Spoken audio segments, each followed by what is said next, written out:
Hello friends, welcome to my channel MTC Super. I want to prove that find the shortest distance between 2 points in a plane is a straight line.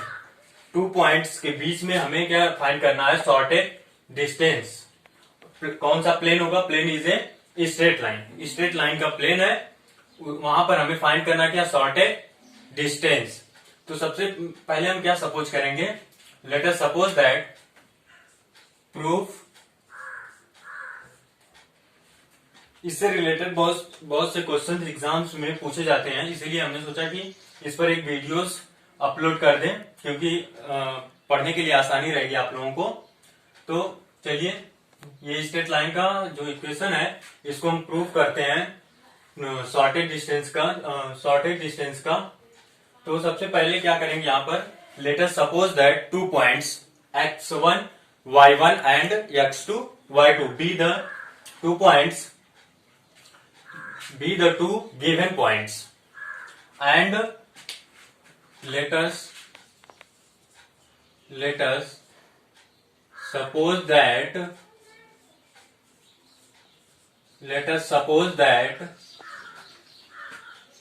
a x1 y1 and b x2 y2 be the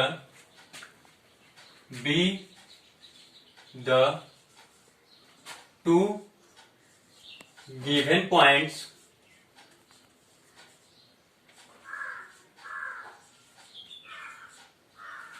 इसके बाद देखिए यहाँ पर दिया गया कि मान लिए यहाँ पर कि 2 पॉइंट्स हैं according to question. x1 y1 एक पॉइंट हो गया. सेकेंड हमारा जो दूसरा पॉइंट है x2 y2 be the two given points दिए गए हैं. फिगर इस तरह ड्रा होगा. ए के जो पॉइंट्स हैं x1 and y1 and point B is x2 y2. ये हमारा क्या है? स्ट्रेट लाइन है. अब यहां पर क्वेश्चन ऐसे पुटअप होता है कि ये तो हो गया कि शॉर्टेज डिस्टेंस हमें फाइंड करना है बिटवीन 2 पॉइंट्स के बीच में स्ट्रेट लाइन के लिए. ओके, लेकिन क्वेश्चन ये भी पुटअप हो सकता है कि अगर मान लीजिए ये स्ट्रेट लाइन न होकर इलिप्सॉइड हो, पैराबोला हो, तो इसमें ये कंडीशन होता है कि ये यहां से ये लाइन हमें किस टाइप की मिल रही है. तो यहां पर लाइन अगर सपोज दैट ऐसे यहां पर ए टू बी पर हम जाए, तो यहां पर जो डिस्टेंस होगा वो क्या होगा? अगर मान लीजिए समय हम वही ले रहे हैं, लेकिन डिस्टेंस हमारा क्या होगा? थोड़ा लॉन्ग होगा. तो यहां पर जो इक्वेशन होगा वो चेंज हो जाएगा. और फिर अगर सपोज दैट इसको हम और दूरी में फिर उसी पॉइंट पर जा रहे हैं, लास्ट हमारा जो पॉइंट है वहीं पर हम जा रहे हैं, तो यहां पर ये क्या होगा? यहां पर ये S हो जाएगा, जो कि हमारा आर्क लेंथ है. And S be the arc length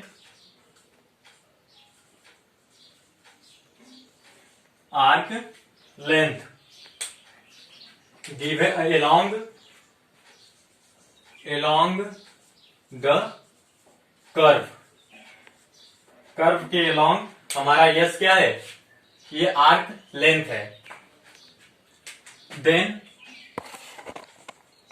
इस कंडीशन पर जो सरफेस होगा S is equal to integral x1 to x2 ds is equal to integral x1 to x2 ds के स्थान पर 1 plus Y dash square under root में with respect to integrate होगा x के with respect to x.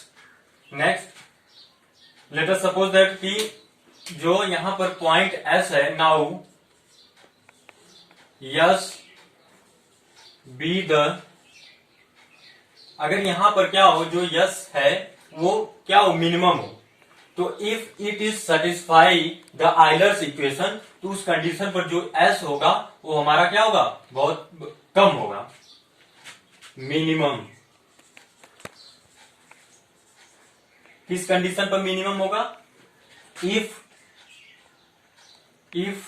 It's satisfy the Euler's equation. जब Euler's equation को ये satisfy करेगा तो उस कंडीशन पर जो s की वैल्यू होगी वो बहुत ही कम हो जाएगी। तो यहां से अगर हम del F upon del y, ये f के इक्वल, पहले f के इक्वल हम इसको लिख लेते हैं, नहीं तो समझ में नहीं आएगा आपको।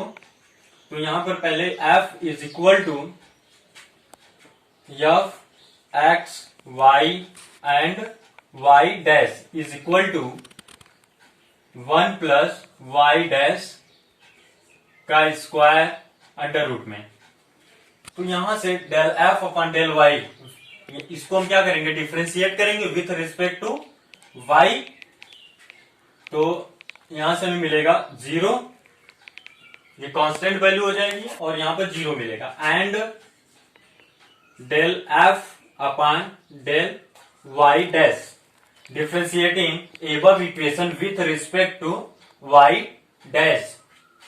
तो यहां से वाई डैश के रिस्पेक्ट में इसका हम क्या करेंगे? डिफ्रेंशिएशन। तो 2y dash upon 2 under root 1 plus Y dash का स्क्वायर, 2 से 2 कैंसिल हो जाएगा, y dash upon 1 plus Y dash का स्क्वायर। ये नेक्स्ट लाइन में हमें ये मिलेगा। Since from Euler's equation we get, since from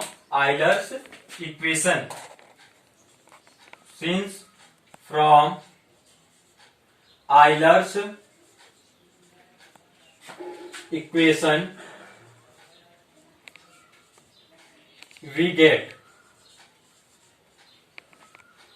जैसे यहां पर हम क्या किए हैं कि अगर ये क्या कर रहा है? सेटिस्फाई कर रहा है आइलर्स इक्वेशन को, तो उस कंडीशन पर हम क्या करेंगे? जो वैल्यू हमें मिलेगी आइलर्स इक्वेशन के, यहाँ पर F x Y Y dash 1 plus Y dash under root में इसका स्क्वायर, और del F upon del Y is equal to differentiate करेंगे विथ रिस्पेक्ट टू वाई के, तो 0 इक्वल 0 होगा। And del F upon del Y dash, इसको differentiate करेंगे with respect to Y dash के, तो Y dash divided by under root 1 plus Y dash square. अब इसकी वैल्यू हम क्या करेंगे? आइलर्स का जो इक्वेशन होता है उसमें पुट कर देंगे। तो आइलर्स का इक्वेशन होता है del F upon del Y minus D D X of in bracket del F upon del Y dash is equal to 0। उसी में हम क्या करेंगे? वैल्यू को पुट कर देंगे। तो वैल्यू जब पुट करेंगे तो यहां से Euler's equation del F upon del y is equal y minus D D X of in bracket del F upon del Y dash is equal to 0। एवब से हमें ये फाइंड किए कि del F upon del Y is equal to 0 minus D D X of del F upon del Y dash की जो value हम निकाले Y dash upon under root 1 plus Y dash का स्क्वायर। तो D D X of Y dash divided by 1 plus Y dash का square under root में is equal to 0। And D D X of Y dash upon under root 1 plus Y dash square is equal to 0। यहां पर हम क्या करेंगे? Integrate on both side, integrating on both side we get, यहां पर जब integrate करेंगे तो ये डिफरेंशिएट का ये जो सिंबल है ये क्या होगा? कैंसिल हो जाएगा। तो Y dash upon 1 plus Y dash square under root में is equal to C. Or cross multiply कर देंगे तो y dash is equal to C in bracket under root 1 plus Y dash square, squaring on both side. इस equation में हम क्या करेंगे, square कर देंगे on both, squaring on both side, then y dash square is equal to C square in bracket 1 plus Y dash square.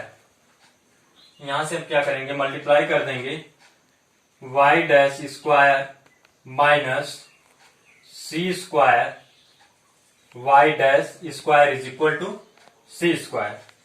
यहां से हम क्या करेंगे, मल्टीप्लाई कर देंगे, मल्टीप्लाई करने के बाद लेफ्ट हैंड साइड में इस वैल्यू को C square Y dash square left hand side में कर देंगे और यहां से वाई डैश स्क्वायर कॉमन कर लेंगे। वाई डैश स्क्वायर कॉमन होगा 1 minus C square is equal to C square और Y dash square is equal to C square divided by 1 minus C square. यहां से Y dash is equal to C upon under root 1 minus C square, ये value मिलेगा। अब इसके बाद हम क्या करेंगे, अगेन इसका हम क्या करेंगे, इंटीग्रेशन करेंगे। अगेन जब इसका हम इंटीग्रेशन करेंगे, अभी पहले इसको लिख लीजिए dy बाई dx, इसको लिख सकते हैं dy by dx is equal to C upon 1 minus C square. यहां से क्रॉस मल्टीप्लाई हो जाएगा और ये होगा dy by under root 1 minus C square is equal to C dx। फिर उसके बाद हम क्या करेंगे, अब इसको हम इंटीग्रेट करेंगे या इसके इक्वल हम इसको अगर m सपोज कर लें, ये क्वेश्चन नहीं होगा, अगर इसके इक्वल हम क्या करें, c upon 1 minus C square is equal to 1 से अगर इसको हम m कहें तो हमें ये मिलेगा dy by dx is equal to m, dy is equal to m dx। अब यहां से हम क्या करेंगे, इसका हम इंटीग्रेशन करेंगे, इंटीग्रेशन करेंगे तो y is equal to M X plus C हो जाएगा। ये ही हमारा क्या है, स्ट्रेट लाइन का इक्वेशन है। तो इसको हम लिख सकते हैं कि जैसे यहां पर लिख दीजिए again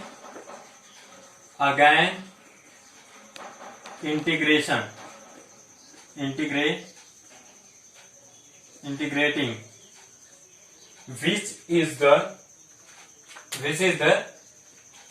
straight equation, which is the equation of straight line। So thank you friends, अगर ये वीडियो आपको अच्छा लगे तो प्लीज हमारे वीडियो को लाइक शेयर और सब्सक्राइब कर दें। Thank you friends.